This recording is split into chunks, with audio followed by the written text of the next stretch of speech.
আর কতকাল আপনারা ঘুমায় থাকবেন আমি এটা জানি না। আপনারা কলকাতার মানুষটা কেমন কেমন নির্লজ্জ হয়ে গেছেন সেটা আমি জানি।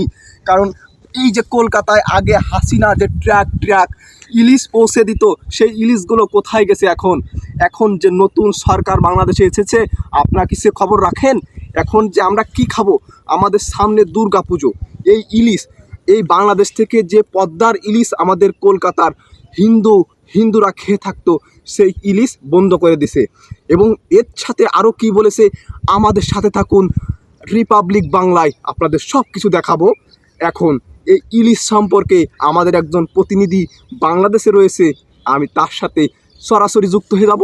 তো দাদারা, এই ভিডিওটা শেষ পর্যন্ত দেখবেন। আপনি ইলিশ সংক্রান্ত যে খবরগুলো শুনেছেন বাংলাদেশ থেকে, সেগুলো অবশ্যই জানাবেন।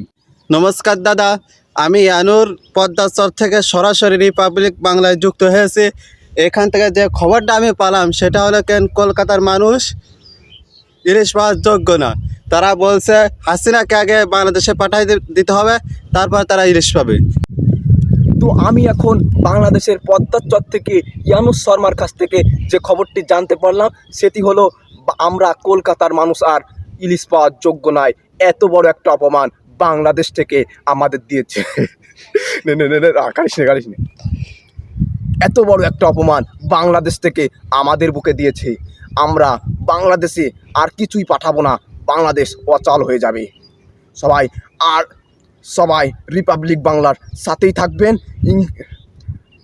নমস্কার।